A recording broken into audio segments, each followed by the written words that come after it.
Shalom, 3 hal alasan kenapa kita harus bertahan ketika hidup terasa semakin sulit. Semua orang pernah merasakan betapa pelik dan rumitnya kehidupan ini. Ketika kehidupan menjadi susah dan menantang, semua kemampuan kita cenderung sering bertahan kepada hal-hal yang kita anggap dapat dipercaya. Waktu buruk adalah hal yang baik bagi kita untuk mengetahui hal apa yang dapat membuat kita bergantung. Sebagian dari kita terkadang mengandalkan harta benda yang dimiliki, lalu kita juga mengandalkan seorang teman yang terpercaya. Mungkin mereka memiliki kekuatan untuk membantu kita apapun keadaannya.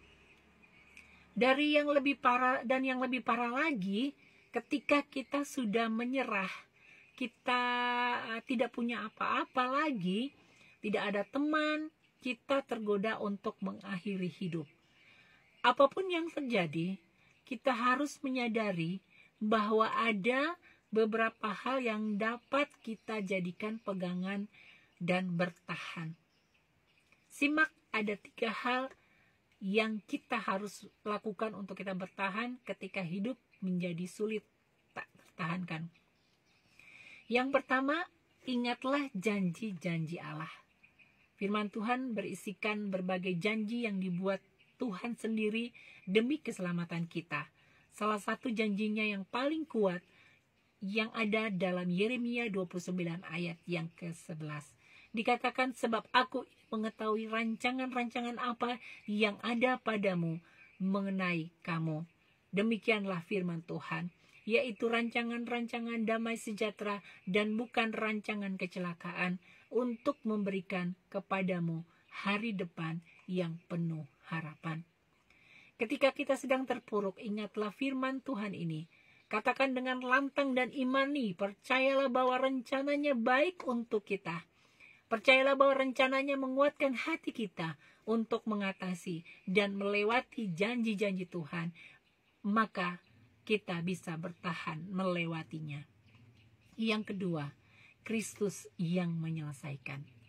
Seperti salib, Kristus juga dapat mendorong kita mencoba menghadapi semua rintangan, menghadang kita.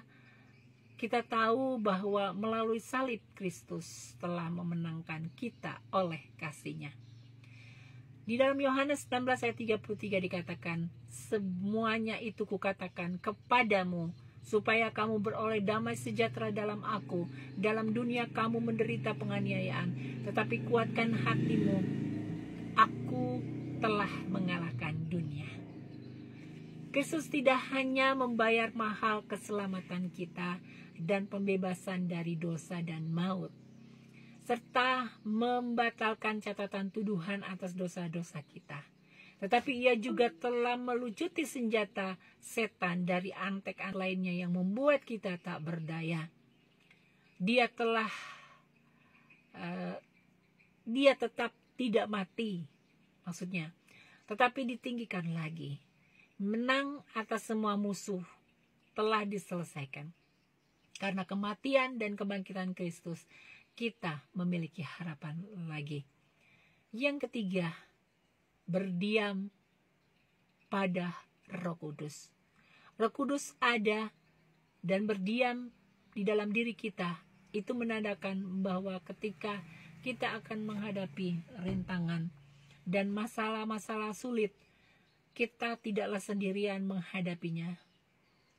Kita punya Roh Kudus yang menemani dan bersama-sama menghadapi segalanya. Kita akan menjadi kuat berjalan karena ada Allah yang menopang. Allah telah menempatkan Roh Kudus dalam diri kita sebagai jaminan bahwa kita adalah anak-anak-Nya.